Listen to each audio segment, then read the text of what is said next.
Hi guys, welcome to ನಮ್ಮ ಕೈ ರುಚಿ ಯೂಟ್ಯೂಬ್ ಚಾನಲ್. ಎಲ್ಲರೂ ಹೇಗಿದ್ದೀರಾ? ಬನ್ನಿ, ಇವತ್ತು ತುಂಬ ಸುಲಭವಾಗಿ ಮನೆಯಲ್ಲೇ ರುಚಿಯಾದ ರವೆ ಲಡ್ಡು ಹೇಗೆ ಮಾಡೋದು ಅಂತ ಹೇಳ್ಕೊಡ್ತೀನಿ. ಈ ರವೆ ಲಡ್ಡುನ ನೀವು ಹಬ್ಬ ಹರಿದಿನಗಳಲ್ಲಿ ಮನೆಯಲ್ಲೇ ಈಸಿ ಮತ್ತು ಕ್ವಿಕ್ಕಾಗಿ ಮಾಡ್ಕೋಬೋದು. ಅದಕ್ಕೆ ಮೊದಲಿಗೆ ನಾನಿಲ್ಲಿ ಒಂದು ಬಾಣಲಿನ ತೊಗೊಂಡಿದ್ದೀನಿ. ಅದಕ್ಕೆ ಸ್ವಲ್ಪ ತುಪ್ಪನ ಹಾಕ್ಕೊಂಡು ಡ್ರೈ ಫ್ರೂಟ್ಸ್ನ ಫ್ರೈ ಮಾಡ್ಕೋಬೇಕು. ಸೊ ಡ್ರೈ ಫ್ರೂಟ್ಸ್ ಆಗಿ ನಾನಿಲ್ಲಿ ಸ್ವಲ್ಪ ಗೋಡಂಬಿ ಮತ್ತು ಸ್ವಲ್ಪ ದ್ರಾಕ್ಷಿನ ಸೇರಿಸ್ಕೊತಾ ಇದ್ದೀನಿ. ಗೋಡಂಬಿ ಕಲರ್ ಚೇಂಜ್ ಆಗಬೇಕು, ಜೊತೆಗೆ ದ್ರಾಕ್ಷಿ ಸ್ವಲ್ಪ ಸೈಜ್ ಚೇಂಜ್ ಆಗೋವರೆಗೂ ಇದನ್ನು ಸ್ಲೋ ಫ್ಲೇಮಲ್ಲಿ ನಿಧಾನವಾಗಿ ಫ್ರೈ ಮಾಡಬೇಕು.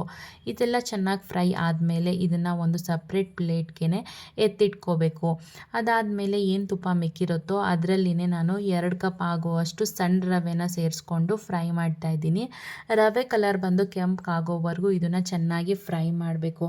ನೀವು ರವೆನ ಎಷ್ಟು ಸ್ಲೋ ಫ್ಲೇಮಲ್ಲಿ ನಿಧಾನವಾಗಿ ಉರಿತೀರೋ ಆವಾಗಲೇ ಲಡ್ಡುವಿಗೆ ಬೇಕಾದ ಪರಿಮಳ, ರುಚಿ ಮತ್ತು ಟೆಕ್ಸ್ಚರ್ ಚೆನ್ನಾಗಿ ಬರುತ್ತೆ. ಅದಕ್ಕೆ ನಾನಿಲ್ಲಿ ಚೆನ್ನಾಗಿ ನಿಧಾನಕ್ಕೆ ಸ್ವಲ್ಪ ಟೈಮ್ ತೊಗೊಂಡು ಫ್ರೈ ಮಾಡ್ತಾ ಇದ್ದೀನಿ. ಇದಾದಮೇಲೆ ಇದಕ್ಕೆ ನಾನು ಅರ್ಧ ಕಪ್ ಆಗುವಷ್ಟು ಒಣ ಕೊಬ್ಬರಿನ ಸೇರಿಸ್ಕೊಂಡು ಮಿಕ್ಸ್ ಮಾಡ್ತಾ ಇದ್ದೀನಿ. ಜೊತೆಗೆ ನಾನಿಲ್ಲಿ 1 ಕಪ್ ಆಗುವಷ್ಟು ಸಕ್ಕರೆನೂ ಸಹ ಸೇರಿಸ್ಕೊತಾ ಇದ್ದೀನಿ. ನಿಮಗೆ ಸ್ವೀಟ್ ಕಮ್ಮಿ ಬೇಕು ಅಂತಂದರೆ ನೀವು ಅರ್ಧ ಕಪ್ ಅಥವಾ 3/4 ಕಪ್ ಆಗುವಷ್ಟು ಸಕ್ಕರೆನ ನೀವು ಸೇರಿಸ್ಕೋಬೋದು. ಇದೆಲ್ಲ ಹಾಕ್ಕೊಂಡು ಚೆನ್ನಾಗಿ ಮಿಕ್ಸ್ ಮಾಡ್ಕೋಬೇಕು. ನಿಮಗೆಲ್ಲ ಗೊತ್ತಿರೋ ಹಾಗೆ ರವೆ ಲಡ್ಡು ಬಂದು ನಮ್ಮ ಹಬ್ಬ ಹರಿದಿನಗಳಲ್ಲಿ ತಪ್ಪದೆ ಮಾಡುವ ಸಿಹಿ ತಿನಿಸು. ಜೊತೆಗೆ ಪರಿಮಳನೂ ಬೇಕಲ್ವಾ, ಅದಕ್ಕೋಸ್ಕರ ನಾನಿಲ್ಲಿ 1 ಸ್ಪೂನ್ ಆಗುವಷ್ಟು ಏಲಕ್ಕಿ ಪೌಡರ್ನ ಸೇರಿಸ್ಕೊಂಡು ಮಿಕ್ಸ್ ಮಾಡಿಕೊಂಡು ಸ್ವಲ್ಪನ ನೀರನ್ನು ಸಹ ಸೇರಿಸ್ಕೊಂಡು ಮಿಕ್ಸ್ ಮಾಡ್ತಾ ಇದ್ದೀನಿ.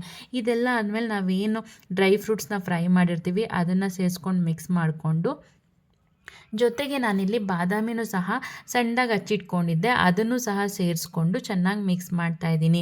ಇದನ್ನು ನಾವು 2ರಿಂದ 3 ನಿಮಿಷ ಚೆನ್ನಾಗಿ ಮುಚ್ಚಿ ಬೇಯಿಸಬೇಕು. ಆವಾಗಲೇ ರವೆ ಚೆನ್ನಾಗಿ ಉಬ್ಬಿ ಉಂಡೆ ಕಟ್ಟೋಕ್ಕೆ ಸುಲಭವಾಗುತ್ತೆ.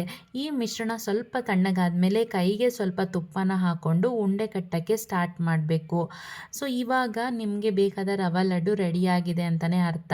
ಸೊ ಇದು ಸಿಹಿ, ಮೃದುವಾದ ಮತ್ತು ಬಾಯಲ್ಲಿ ಕರಗುವ ರುಚಿಕರವಾದ ರವೆ ಲಡ್ಡು ಸವಿಯಲು ಸಿದ್ಧ ಆಗಿದೆ ಅಂತಲೇ ಅರ್ಥ. ಈ ರೆಸಿಪಿ ನಿಮಗೇನಾದರೂ ಇಷ್ಟ ಆಗಿದ್ದರೆ ಲೈಕ್ ಮಾಡಿ, ಶೇರ್ ಮಾಡಿ. ಈ ರೆಸಿಪಿನ ನೀವು ಒಂದ್ಸತಿ ಮನೇಲಿ ಟ್ರೈ ಮಾಡಿ ಕಮೆಂಟ್ ಬಾಕ್ಸಲ್ಲಿ ತಿಳಿಸಿ ಹೇಗೆ ಬಂತು ಅಂತ. ಜೊತೆಗೆ ನಮ್ಮ ಕೈ ರುಚಿ ಚಾನಲ್ನ ಸಬ್ಸ್ಕ್ರೈಬ್ ಮಾಡೋದಂತೂ ಮರಿಬೇಡಿ.